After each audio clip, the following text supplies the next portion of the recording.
지난 시간 우리는 사가랴의 의심을 함께 살펴봤습니다. 천사가 사가랴에게 이 엘리사벳의 수태 고지를 전해주었습니다. 구약 시대부터 유대인들에게 이 아들과 이 남자는요 생명을 의미했습니다. 생명. 그러니까 천사가 사가랴에게 전한 것은 그의 인생에, 그의 가정에 가장 필요했었던 생명의 소식, 즉 이 복음이었던 것이죠. 특히 당시는 말라기 선지자 이후에 400년 동안 하나님의 계시가 중단이 되었던 긴 침묵기의 시대였습니다. 그런데 하나님의 계시가 천사를 통해서 지금 이 사가랴에게 주어지고 있는 것이죠. 이는 긴 침묵기의 마침표를 찍는 모습과 다르지가 않습니다. 그러니까 지금 사가랴는 얼마나 복되고 또 이 영광스러운 자리에 서 있는 것입니까? 그토록 기다리던 하나님의 계시가 드디어 임했습니다. 더욱이 그가 간절히 간구하던 내용의 성취가 일어났습니다. 때문에 이제 그가 할 것은 이 기쁨의 소식을 전해주는 하나님께 감사하며 영광으로 찬양을 하기만 하면 되는 것이죠. 그러나 사가랴는 기쁨을 누리고 이 감사하기는커녕 의심을 했습니다. 그의 의심은 단지 지적 호기심에서 비롯된 것이 아니라 하나님을 믿지 못하는 믿음 없음에서 비롯된 것이었습니다. 하나님을 모시는 제사장이 하나님을 믿지 않는 형국이었습니다. 그것이 바로 당시 이스라엘의 이 영적인 상태였음을 하나님은 사가랴를 통해서 폭로하신 것입니다. 이에 하나님은 의심하는 사가랴를 벙어리로 만들어 버리셨죠. 이는 믿음 없음에 대한 하나님의 책망이기도 하지만 동시에 자기 백성을 다듬고 훈련하기 위한 조치이기도 했습니다. 여러분, 기본적으로 훈련이라고 하는 것은 분명한 목적을 가지고 이루어지는 것입니다. 그러면 하나님은 어떤 목적을 가지고 이 사가랴를 훈련시키시는 것입니까? 그가 마음으로 의심하여 하나님을 불신하는 인생이 아니라 겸손히 하나님을 경외하며 믿음으로 순종하는 인생이 되게 하시는 것입니다. 그러니까 마음으로 믿어 입으로 시인함으로 구원받은 자답게 살게 하시려는 그 목적을 가지고 그렇게 훈련을 시키신 것이죠. 로마서 10장 8절부터 13절 보시면, 그러면 무엇을 말하느냐? 말씀이 내게 가까워 내 입에 있으며 내 마음에 있다 하였으니 곧 우리가 전파하는 믿음의 말씀이라. 내가 만일 내 입으로 예수를 주로 시인하며 또 하나님께서 그를 죽은 자 가운데에서 살리신 것을 내 마음에 믿으면 구원을 받으리라. 사람이 마음으로 믿어 의에 이르고 입으로 시인하여 구원에 이르느니라. 성경에 이르되 누구든지 그를 믿는 자는 부끄러움을 당하지 아니하리라 하니 유대인이나 헬라인이나 차별이 없음이라. 한 분이신 주께서 모든 사람의 주가 되사 그를 부르는 모든 사람에게 부요하시도다. 누구든지 주의 이름을 부르는 자는 구원을 받으리라.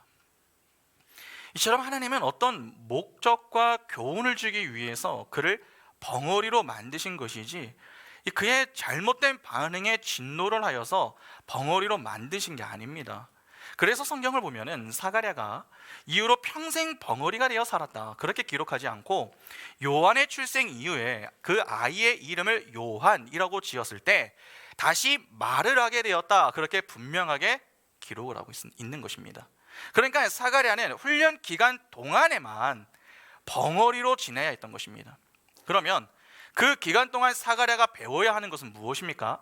자기 부인을 통해서 하나님을 관념적으로 믿는 것이 아니라 인격적으로 믿는 것을 배우는 것입니다. 여러분, 이것이 바로 신앙생활이죠. 하나님은 사가랴만 그렇게 훈련시키는 분이 아닙니다. 태초부터 구원하기로 작정한 자기 백성을 다 그렇게 교훈하십니다. 그러니까 사가랴와 같은 훈련을 여러분 성도인 우리도 동일하게 받는다는 것입니다. 하나님은 사랑하는 자기 백성을 반드시 자기 자랑이 아닌 자기 부인하는 자리로 끌고 가십니다. 다시 말해서 높은 교만의 자리가 아니라 낮은 겸손의 자리로 친히 이끌고 가신다는 것입니다. 그래서 그 과정 속에서 우리의 티끌됨을 확인케 하시고 외부의 도움, 즉 하나님의 은혜를 구하는 인생, 하나님만으로 만족해하며 사는 그 인생으로 점점 다듬어 가시는 것입니다. 그것을 배우는 게 신앙생활입니다. 그러니까 신앙생활은 예수 그리스도를 믿기 위해 하는 것이지 예수를 믿어서 내 원함을 이루어내기 위해서 하는 게 아닙니다. 가끔 우리는 교회를 다니기만 하면은 다 믿음이 있다, 그렇게 여기는 경향이 있습니다. 그러나 믿음이 있는 것과 믿음이 있는 척 하는 것은 다른 것입니다. 사람들은 얼마든지 속일 수 있습니다. 그러나 하나님은 속지 않으십니다. 하나님은 자기 백성이 진짜 믿음을 갖고 살기를 원하시지 적당한 믿음을 갖고 살기를 원하지 않으십니다. 그래서 사랑으로 자기 백성을 훈련의 장으로 인도하시죠. 여러분, 여기에는 예외가 없습니다. 하나님의 그러한 인도하심 때문에 사실 성도의 신앙생활은 편할 날이 없습니다. 그런데 우리는 무엇을 기대합니까?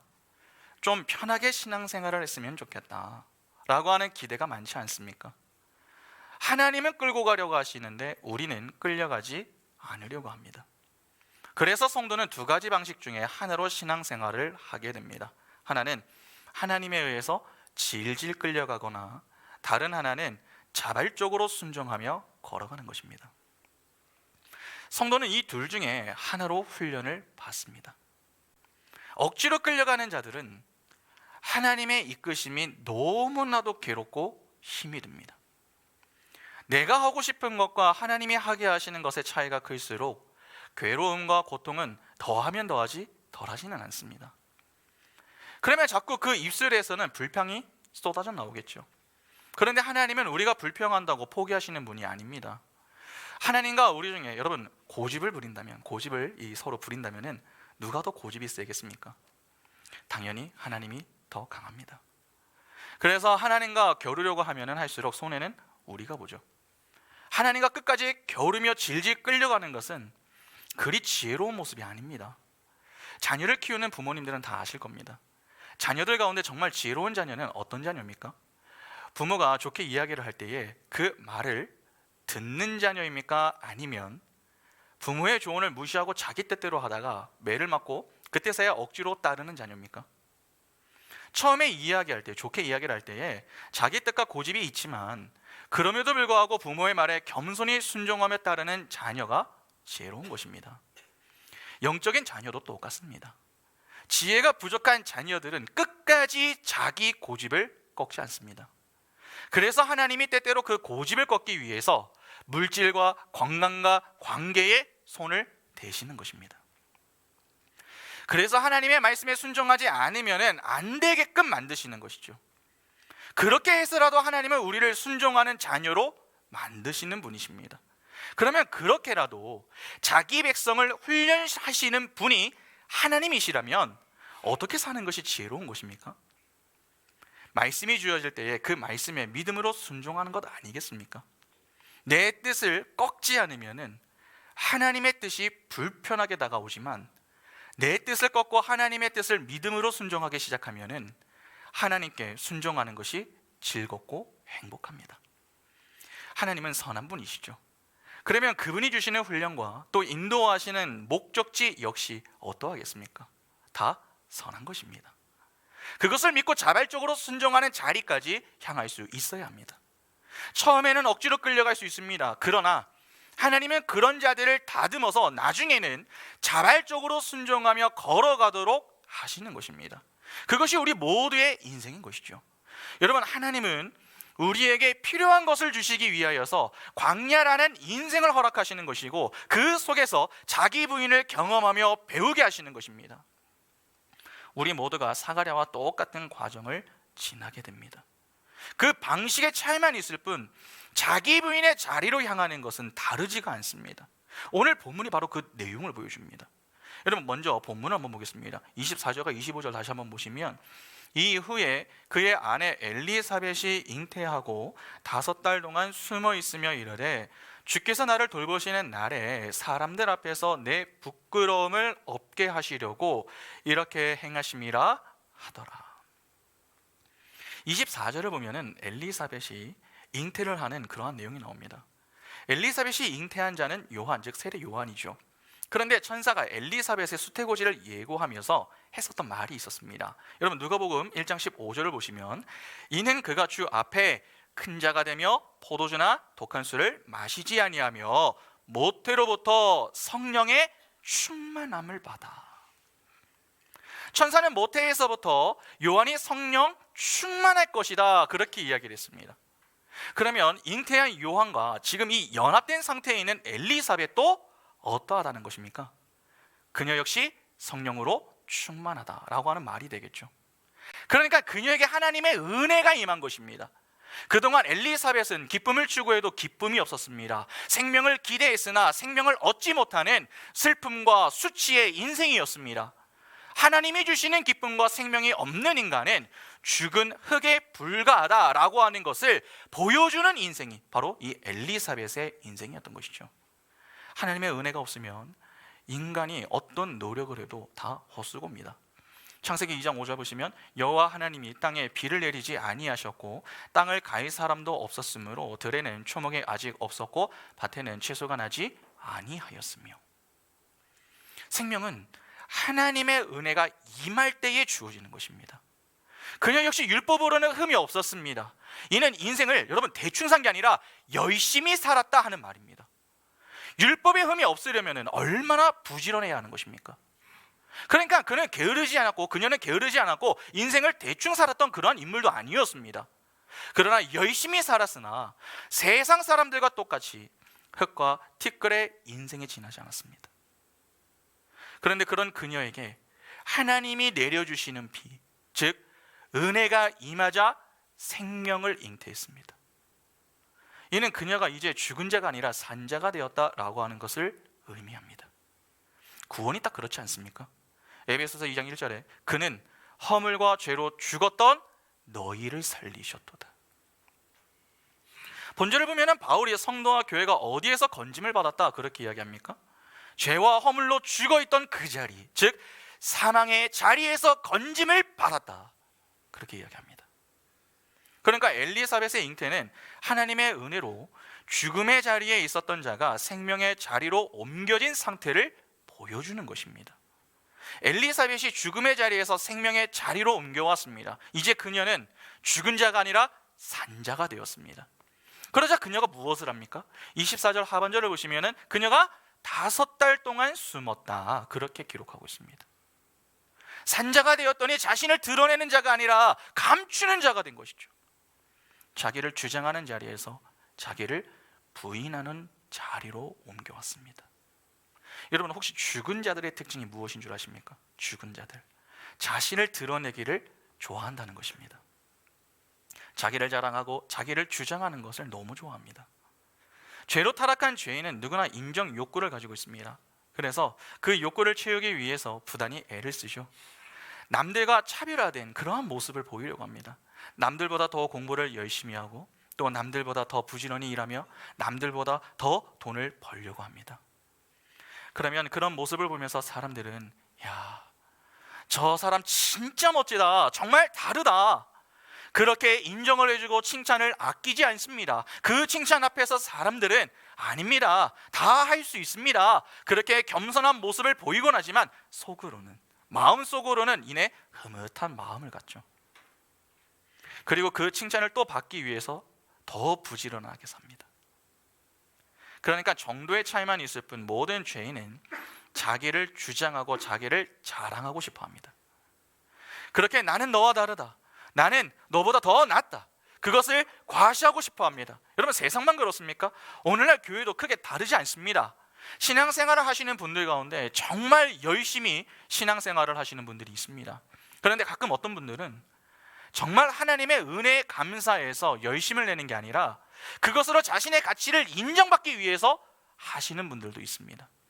내가 성령으로 충만하여 열심을 내는 것인지 아니면 내 만족을 위해 열심을 내는 것인지는 열매를 보면 알 수 있습니다. 성령으로 충만하여 열심을 내는 자는 절대 자신을 드러내지 않습니다. 내가 있어도 내가 한 것이 아니라 내가 할 수 있도록 범사에 하나님이 은혜를 베풀어 주셨다라고 하는 것을 압니다. 그래서 그런 자들은 모든 영광을 자신에게 돌리지 않고 하나님께 돌립니다. 그러니까 내가 드러날 수 있는 그 자리를 피하는 것이죠. 예수께서 공생의 시절 딱 그렇게 사시지 않았습니까? 요한복음 5장 13절 보시면 고침을 받은 사람은 그가 누구인지 알지 못하니 이는 거기 사람이 많음으로 예수께서 이미 피하셨습니다. 요한복음 6장 15절에 그러므로 예수께서 그들이 와서 자기를 억지로 붙들어 임금으로 삼으려는 줄 아시고 다시 혼자 산으로 떠나 가시니라. 그리고 마태복음 14장 22절과 23절도 보겠습니다. 예수께서 즉시 제자들을 재촉하사 자기가 무리를 보내는 동안에 배를 타고 앞서 건너편으로 가게 하시고 무리를 보내신 후에 기도하러 따로 산에 올라가시니라. 저물매 거기 혼자 계시더니. 예수는 마음만 먹으면 얼마든지 사람들 앞에서 자기를 과시하고 또 자기를 자랑할 수 있었습니다. 또 사람들은 실제 예수를 왕으로 세우려고 하는 그런 움직임까지 보였습니다. 그런데 그럴 때마다 예수께서 보이신 모습이 무엇이었습니까? 도망가고 숨는 것이었습니다. 예수만이 아닙니다. 예수는 그의 제자들까지도 그 자리를 다 피하게 만들었습니다. 방금 읽은 마태복음의 내용을 보면은 예수가 무리를 떠나보낼 때에 제자들은 배를 태워 보냈다고 하죠. 왜 땅으로 가면 될 것을 배를 태워서 보내시는 것입니까? 사람들과 마주치지 못하게 만들기 위해서입니다. 그러니까 철저하게 분리를 시키면서 자신을 드러낼 수 있는 그 자리를 피하셨던 것입니다. 왜 그분이 그 자리를 다 피하신 것입니까? 진짜 드러나야 할 주인공은 따로 있기 때문에 그렇습니다. 예수의 인생과 그분의 사역을 통해 드러나야 할 분이 누굽니까? 하나님입니다. 그러니까 예수는 오직 하나님의 영광만을 드러내기 위해서 최선을 다한 것입니다. 그러면 작은 예수로 사는 자들 역시 어떠하겠습니까? 똑같은 것이죠. 그러나 그렇지 않은 자들은 자신을 자랑할 무대가 마련되면 좋아합니다. 남들이 인정해주고 자기를 은근히 자랑하며 과시하는 것을 즐기는 것이죠. 그것이 타락한 죄인의 모습인 것입니다. 그런데 아마 어떤 분들은 자기 자랑과 자기 주장이 어떻게 타락한 죄인의 모습이 됩니까? 그렇게 반문하는 분들이 계실지 모르겠습니다. 그러나 잘 한번 생각해 보시기 바랍니다. 하나님은 인간을 하나님의 형상으로 창조하셨습니다. 왜 굳이 인간만 하나님의 형상으로 지으셨고 또 그 코에 생기를 불어넣어 생명이 되게 하신 것입니까? 하나님의 대리 통치자로 하나님의 말씀 안에서 하나님의 말씀을 위해 살라고 인간을 그렇게 지으신 것입니다. 여러분, 인간은요 통치자죠. 그러나 대리 통치자입니다. 그러면 진짜 통치자는 따로 있다는 말이죠. 대리 통치자는 진짜 통치자에 따라 움직이는 자입니다. 이는 인간은 하나님의 통치를 받는 피조물이며 하나님의 허락 없이는 통치를 할 수 없음을 의미합니다. 그러면 인간이 대리 통치자로 만물을 다스리면은 그 다스림을 통해 드러나야 할 분은 누굽니까? 진짜 통치자이신 하나님 아닙니까? 그러니까 인간은 처음부터 자신을 드러내는 자로 지음을 받았던 것이 아닙니다. 창조주이신 하나님을 드러내는 자로 창조가 된 것입니다. 그래서 이사야서 여러분 43장을 보면은 하나님은 이 백성은 내가 나를 위하여 지었나니 나를 찬송하게 하려 한다, 그렇게 말씀하시는 것입니다. 그러면 하나님이 이 백성을 나를 위하여 지었다라고 하는 것은 인간을 어떻게 지으셨다 하는 말입니까? 자기를 주장하는 존재가 아니라 자기를 부인하는 존재로 지으셨다라고 하는 말이 됩니다. 달리 말해서 자신을 위해 사는 자가 아니라 하나님을 위해 사는 자로 창조하셨다는 것입니다.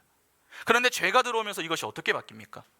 이타의 인생을 추구하던 자들, 즉 하나님을 위해서 살던 자가 자신을 위해 사는 이기의 인생을 추구하는 존재로 변합니다. 죄가 들어온 이후부터 인간이 자신을 위해 사는 자가 된 것이죠. 그러니까 자기를 주장하고 자기를 과시하며 자기를 자랑하는 것은 모두 죄의 결과로 나타나는 현상들인 것입니다. 때문에 죄로 타락한 죄인들은 자기를 뽐내고 자기를 자랑하며 자기를 과시하는 것을 좋아할 수밖에 없습니다. 적어도 세상 속에 있는 죄인들은 다 그렇습니다. 그러나 세상에서 건짐을 받은 자들은 다릅니다. 하나님을 드러내는 자는 하나님을 위해서입니다.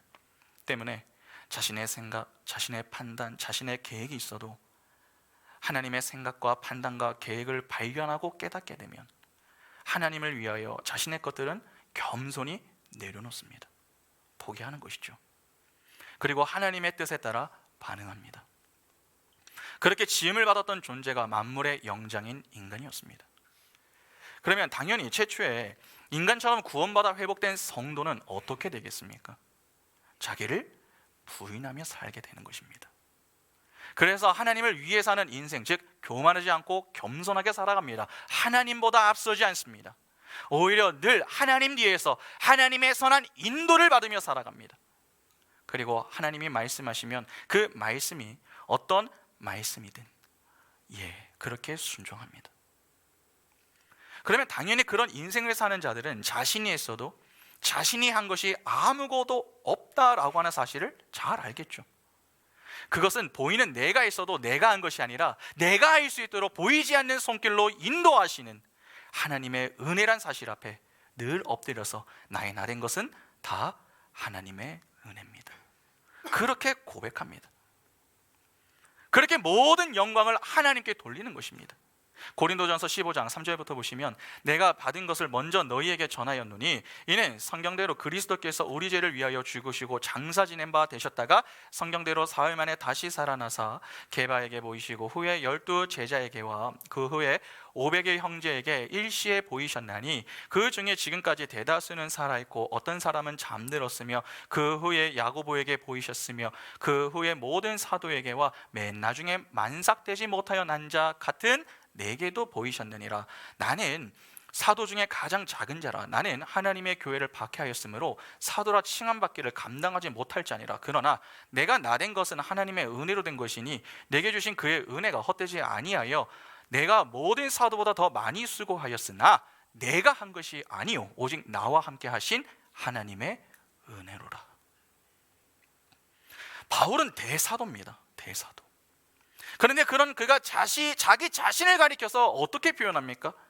자신을 가리켜 만삭되지 못하여 난 자다, 가장 작은 자다, 그렇게 표현합니다. 분명 그가 사도 중에 마지막에 사도가 된 것은 맞습니다. 그러나 성경을 보면 베드로 이후에 나오는 이름은 거의 바울밖에 없습니다.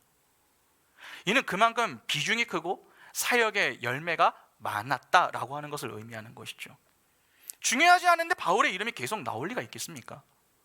그러니까 순서상 바울은 사도 중에 막내일 수는 있어도 사역과 그로 인한 열매를 볼 때 그가 대사도임에는 틀림이 없습니다. 그런데 그런 그가 그렇게 많은 사역의 열매를 거두고도 뭐라고 고백합니까? 다 하나님의 은혜 때문이다. 다 하나님의 은혜다. 그렇게 고백합니다. 이는 내가 있어도 내가 한 것이 아니라는 것이죠. 바울은 자신이 얼마나 힘들게 사역했는지, 그리고 자신의 수고와 헌신을 담아 자신의 가치를 은근히 편지에 담아 드러낼 수도 있었습니다. 그러나 그런 모습이 하나도 없습니다. 철저히 자신이 행한 모든 것을 하나님의 은혜 뒤로 숨겼습니다. 왜 그가 그렇게 하나님의 은혜 뒤로 숨는 것입니까? 용기가 부족해서가 아닙니다. 하나님의 은혜가 무엇인가를 누구보다도 잘 알았기 때문입니다. 회심 이후에 지금까지 그의 모든 사역은 보이지 않는 하나님의 손길 때문임을 그는 알았습니다. 하나님의 은혜가 자신과 자신의 사역 위에 부어지지 않았다면 자신은 지금 이 자리에 존재할 수 없음을 너무나도 잘 알았던 것이죠. 그래서 바울은 사도로 체면상 형식적으로 이 고백을 하는 게 아니라 진심으로 이 모든 것이 다 하나님의 은혜라고 고백했던 것입니다. 진정 영광을 받아야 할 대상은 자신이 아니라 하나님이라는 것을 정확하게 파악하고 있었던 것입니다. 이처럼 하나님의 은혜가 부어져 산자가 되는 자는 그 누구든 하나님의 은혜 뒤로 숨습니다. 결코 하나님의 은혜 앞으로 나와서 자신을 드러내지 않습니다. 그런 점에서 여러분 엘리사벳도 보시기 바랍니다. 처음에 누가가 사가랴와 엘리사벳을 어떻게 소개했는지 기억하십니까? 여러분 6절을 보시면 누가복음 1장 6절에 이 두 사람이 하나님 앞에 의인이니 주의 모든 계명과 규례대로 흠이 없이 행하더라. 두 사람을 하나님 앞에 의인이라고 소개를 했습니다. 특히 주의 모든 계명과 규례대로 흠이 없이 행했다라고 하죠. 여러분 율법에 흠이 없을 정도였습니다. 그러면 생명이 없는 상태에서 율법에 흠이 없는 것은 자칫 이 무엇이 될 수 있는 것입니까? 하나님을 위해 지키는 그 모든 율법 준수가 자신의 의가 될 수 있는 것이죠. 자꾸 자기 의라고 하는 것을 세상적인 것들로만 이해하시면 안 됩니다. 종교적인 것들로도 얼마든지 자기 의의 도구로 사용할 수가 여러분 있습니다. 내가 성경을 얼마나 읽었는가, 내가 기도를 얼마나 했는가, 내가 모임에 얼마나 빠지지 않고서 다 참여했는가. 그런 행위가 하나님의 의가 아닌 내 의가 될 수도 있습니다. 성경이라는 말씀이, 기도를 하는 행위가, 모임과 교회를 위한 모든 수고와 노력이 하나님의 방식대로 이루어지지 않는다면은 여러분, 그것은 다 내 의가 되는 것입니다. 우리는 성경을 가지고 있는 것으로 내가 구원을 받았다, 내가 기독교인이다, 내가 하나님을 믿는 자다, 그렇게 안일하게 생각하는 경향이 있습니다. 그러나 성경을 가지고 있는 것 그 자체가 중요한 게 아닙니다. 그러면 예수를 믿지 않았던 간디는 어떻게 일을 해야 됩니까? 그는 매일 아침마다 일어나서 산상수훈을 읽었다고 합니다. 그러나 그가 성경을 읽었다고 해서 구원을 받았다, 그렇게 볼 수 있습니까? 그렇지 않죠. 예수 믿지 않는 자들도요, 얼마든지 옆에 성경을 두고서 읽을 수 있습니다. 실제 우리보다 그런 사람들이 성경을 더 열심히 읽고 공부하기도 합니다. 좋은 교훈을 얻기 위해서 말이죠. 여러분, 중요한 것은 내가 성경을 가지고 읽고 있는가가 아닙니다. 그 속에 들어있는 말씀이 중요한 것입니다.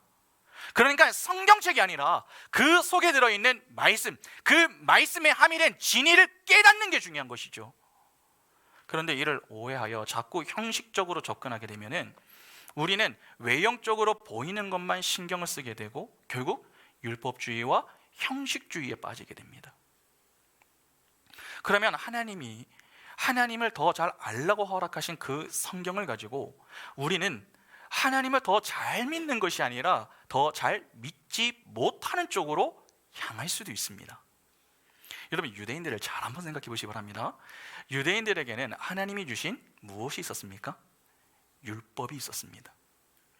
그러면 상식적으로 그들은 예수를 더 잘 믿을 수 있는 좋은 조건을 갖추고 있었던 거 아닙니까?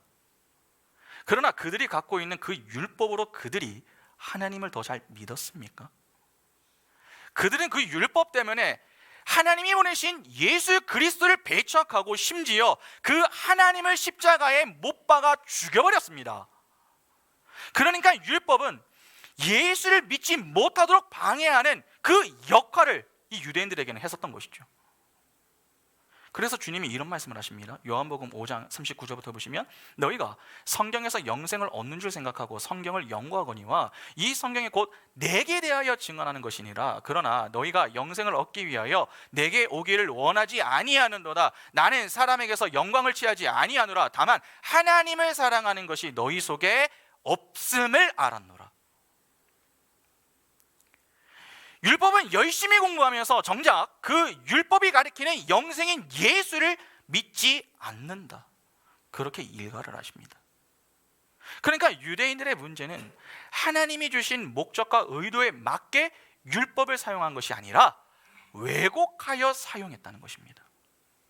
오늘 우리도 똑같습니다. 하나님이 자기 백성에게 자신을 계시하기 위해서 친히 그 말씀이 기록된 율법, 즉 성경을 주셨습니다.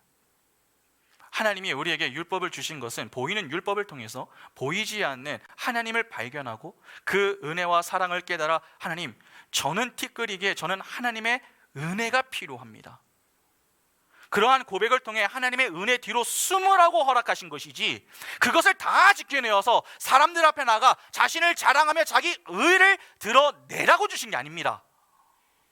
그런데 오늘날 많은 분들이 어떻습니까? 유대인들과 똑같은 방식으로 율법을 지킵니다.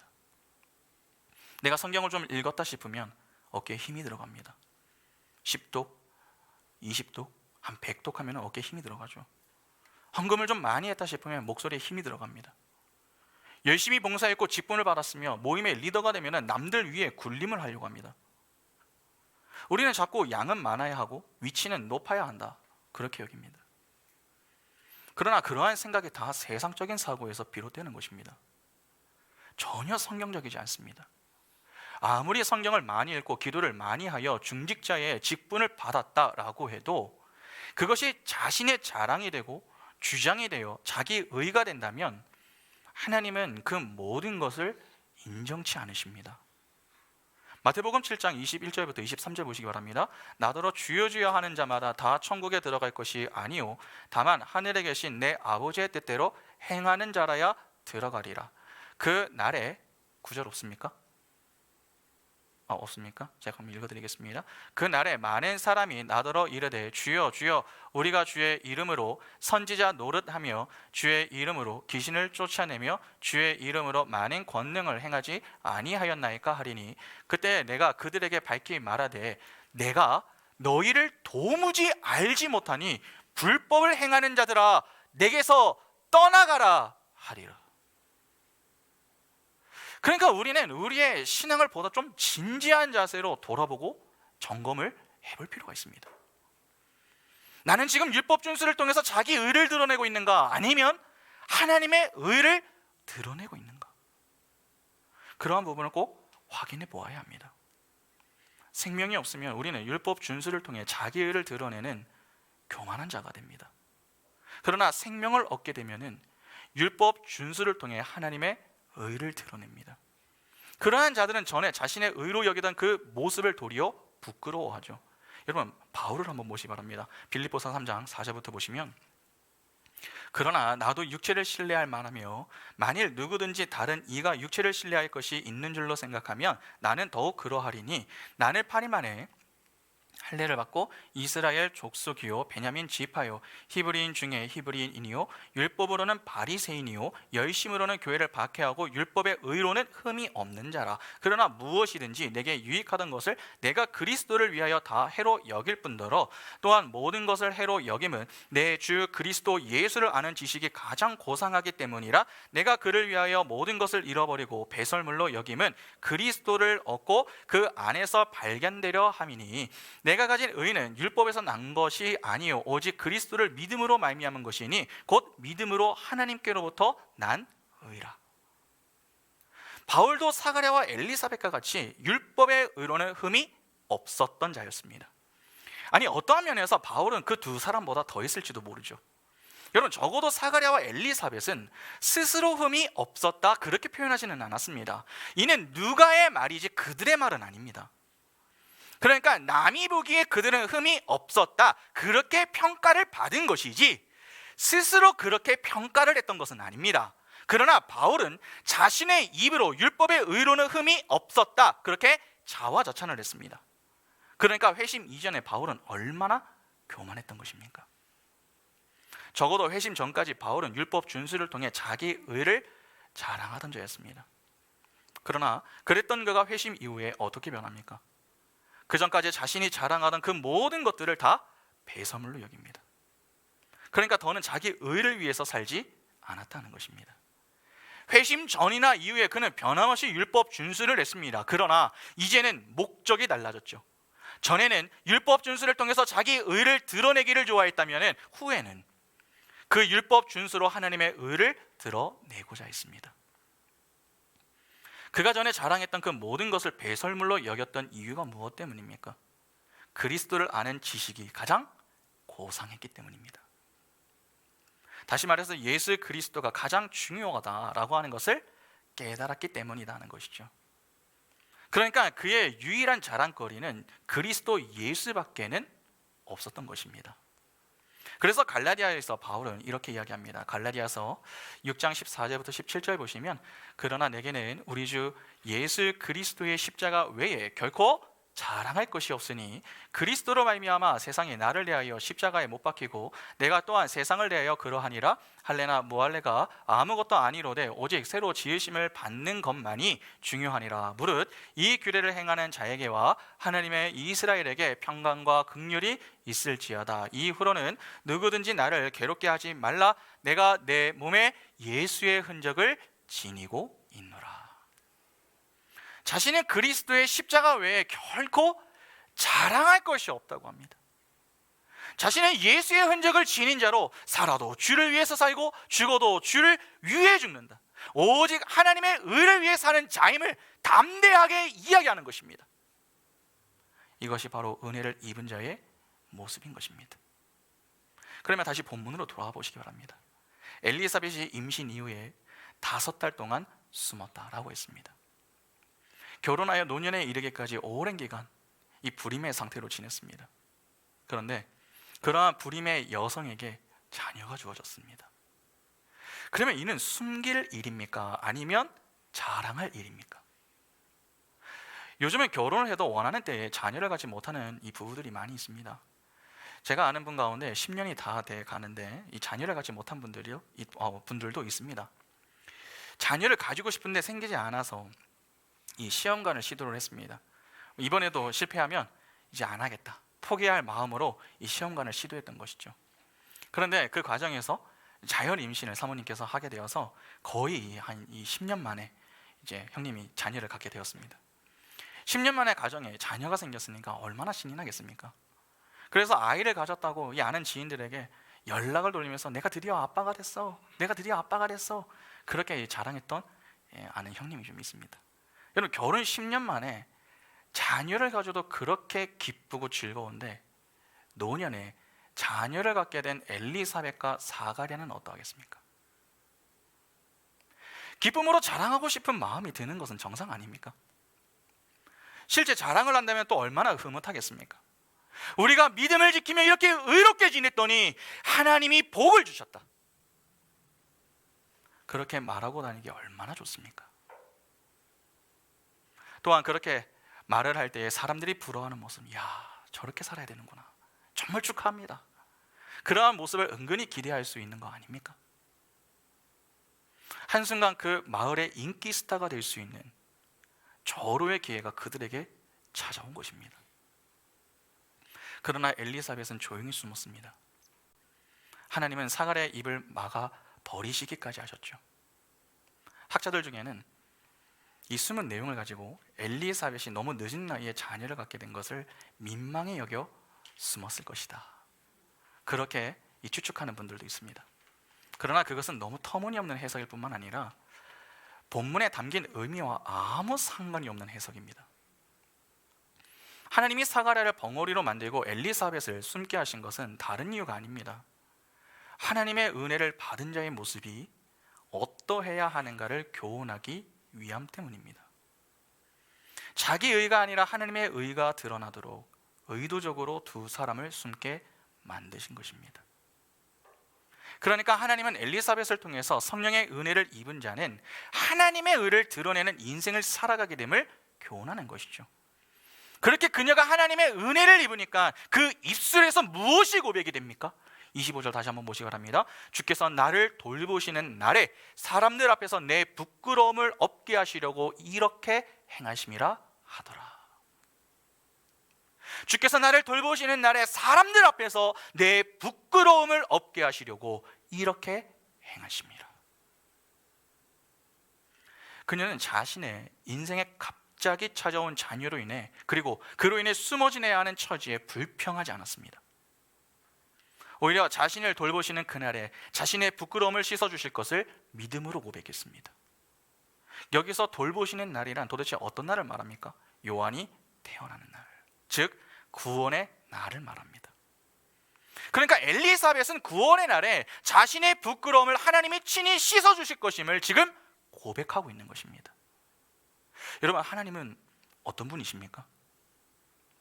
우리의 부끄러움을 씻어주시는 분이십니다. 부끄러움은 사실 죄로 인해 생겨난 개념이죠. 죄가 들어오기 전까지 부끄러움이라고 하는 것은 존재하지 않았습니다. 선악과 사건 이전에 아담과 하와는 부끄러움을 모르며 지냈습니다. 다 벗고 다녔어도 그것을 부끄럽다 그렇게 여기지 않았습니다.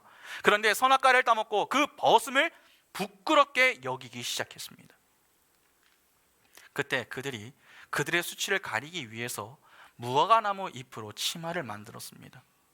어떻게든 부끄러움을 없애기 위해서 그들이 동원할 수 있는 모든 것들을 다 동원하여 만든 게 무화과나무 잎으로 만든 치마였습니다. 그러나 잘 아시다시피 여러분, 잎이라고 하는 것은 조금만 시간이 지나면 금방 말라버리지 않습니까? 그러니까 잎으로 만든 치마는 그들의 수치를 잠깐은 가려줄 수 있어도 영원히 가려줄 수는 없는 것입니다. 때문에 아담과 하와는 그들의 수치를 가리기 위해서 또 다른 재료를 찾아 치마를 만들어서 이 부끄러움을 가려야 합니다. 그것이 바로 타락한 죄인들의 삶이죠. 자신의 부끄러움을 가리기 위해서 죄로 타락한 인간은 자꾸 무언가를 합니다. 공부도 하고 돈도 벌고 외모도 꾸며 봅니다. 그러나 만족은 없습니다. 그래서 자꾸 다른 것들로 자신의 부끄러움을 없애줄 것들을 찾으려고 합니다. 그런데 지금까지 그 어떤 시도도 성공을 거두지 못했습니다. 그 속에서 인간은 깊은 절망과 낙심을 경험하게 되는 것이죠.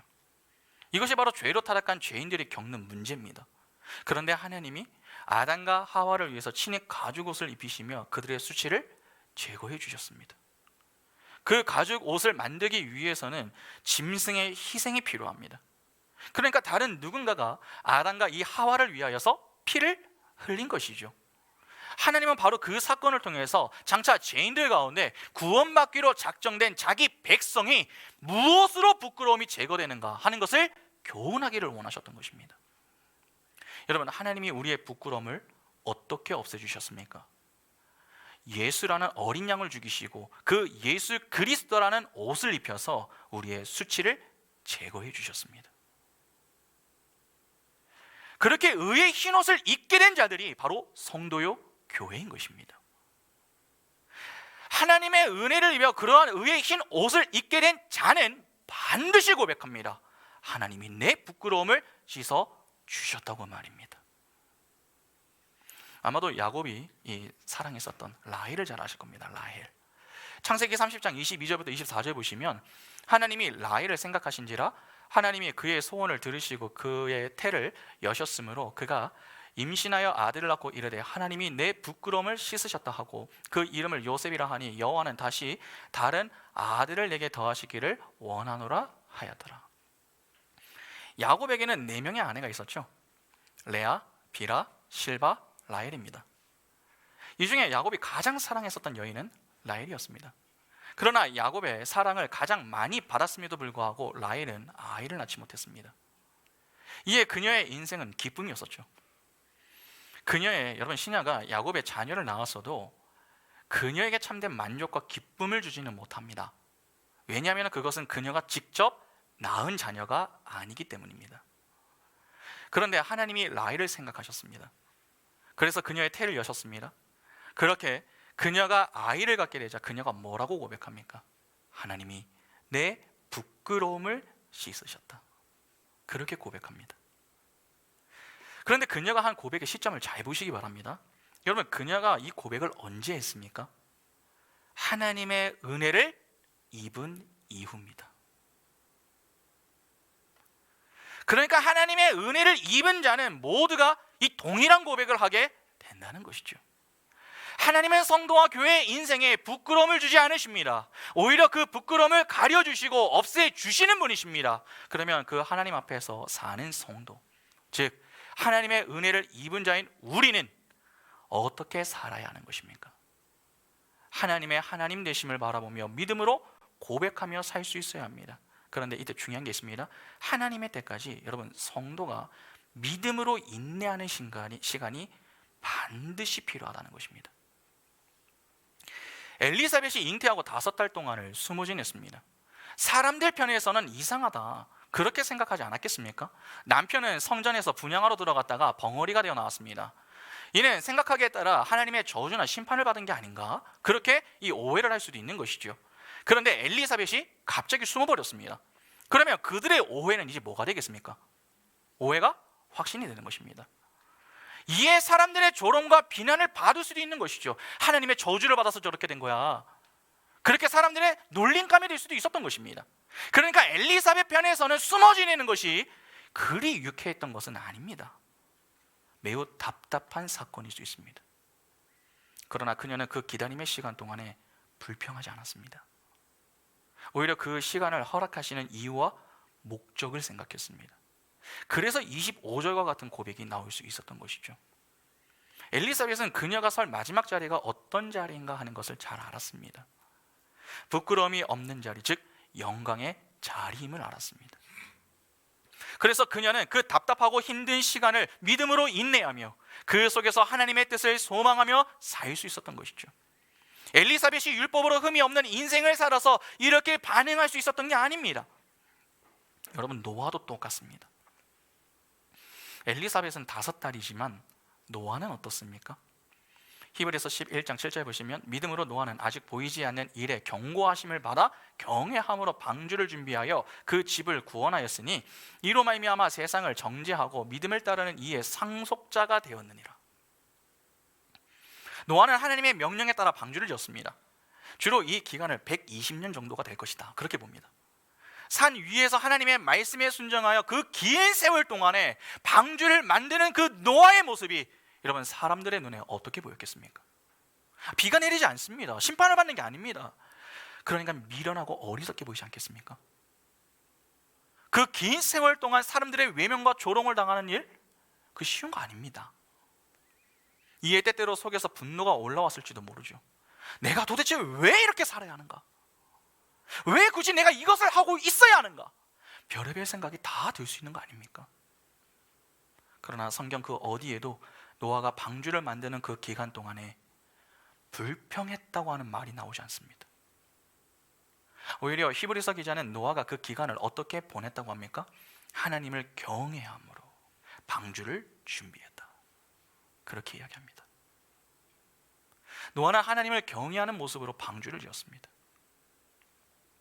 그러니까 방주를 완성할 때까지 노아는 누구만 모았던 것입니까? 하나님만 모았던 것입니다. 하나님만 믿으며 지냈던 것이죠. 그렇게 하나님만 믿으며 사는 인생을 보며 사람들은 그를 손가락질하고 어리석다고 책망했지만 여러분, 최후의 승자는 누구였습니까? 노아와 그의 가족들이었습니다. 구원의 방주에 탑승하여 하나님이 주시는 영광의 은혜 아래 기쁨을 누릴 수 있었던 것은 방주를 만드는 모습을 지켜봤었던 다수의 사람들이 아니었습니다. 오히려 믿음으로 자기 자리를 지키며 하나님이 명하신 방주를 만들었던 노아의 가족이었습니다. 성도가 설 마지막 자리는 정해져 있습니다. 부끄러움이 없는 기쁨과 영광의 자리입니다. 하나님은 반드시 우리를 그 자리로 인도해 내십니다. 그때가 언제인가, 그것은 정확하게 알 수 없습니다. 그러나 분명한 사실은 그때는 반드시 온다는 사실입니다. 그때까지 우리가 할 것은 하나님이 부어주시는 은혜와 사랑 안에서 믿음으로 인내하며 하나님의 때까지 하나님을 경외하며 사는 것입니다. 그래서 야고보는 이러한 권면을 합니다. 야고보서 1장 4절과 5절 보시면 인내를 온전히 이루라. 이는 너희로 온전하고 구비하여 조금 더 부족함이 없게 하려 함이라. 너희 중에 누구든지 지혜가 부족하거든 모든 자에게 후히 주시고 꾸짖지 아니하시는 하나님께 구하라. 그리하면 주시리라. 여러분, 진정한 복은 하나님을 경외하는 것입니다. 사가랴와 엘리사벳의 이 이야기를 잘 보시기 바랍니다. 제비에 뽑혀 아비야의 반열의 대표로 성전에 분향하러 들어갔던 사가랴가 이제는 엘리사벳과 함께 숨어 지내는 상황이 되었습니다. 완전히 극과 극의 상태를 보여주는 것이죠. 세상은 전자의 상태를 선호하지만 하나님은 후자의 상태로 끌고 가십니다. 그러니까 고지론과 같이 자꾸 높아지고 강해지는 것을 주께서 기뻐하시는 게 아니라 자기를 부인하고 믿음으로 하나님의 때까지 인내하며 주를 경외하며 사는 것을 기뻐하시는 것입니다. 우리는 예수 그리스도라는 의의 흰옷이라는 은혜의 옷을 입은 자들입니다. 자꾸 내게 보이는 문제와 여러분 처지로 불평하기보다는 그 상황 가운데 하나님이 내게 원하시는 뜻이 무엇인지 돌아보시고 잠잠히 인내하여 인내의 온전함을 이루기 위하여 기도하시기 바랍니다. 그러면 보이지 않던 것들이 보이기 시작하며 들리지 않던 것들이 들리기 시작합니다. 그럴 때 우리 역시 내 의를 드러내는 자리가 아니라 하나님의 의를 드러내는 자리로 조금씩 변하여서 이 엘리사벳과 같이 숨어 지내는 그 답답한 상황에서도 고백할 것입니다. 주께서 나를 돌보시는 그날에 사람들 앞에서 내 부끄러움을 없게 하시려고 이렇게 행하시는구나, 그렇게 말입니다. 오늘 우리에게 바로 이러한 고백을 듣고 마시는 분이 여러분 하나님이십니다. 그 은혜의 영광으로 함께 하시는 하나님 앞에서 우리는 어떤 고백을 하고 있습니까? 육이 아닌 영의 고백을 하실 수 있기 바랍니다. 그리하여 내가 기뻐하는 것이 아니라 하나님이 기뻐하시는 고백을 통하여 하나님께만 영광을 돌리는 복된 인생이 다 될 수 있기를 간절히 소망합니다. 우리 시간 같이 함께 찬양하겠습니다.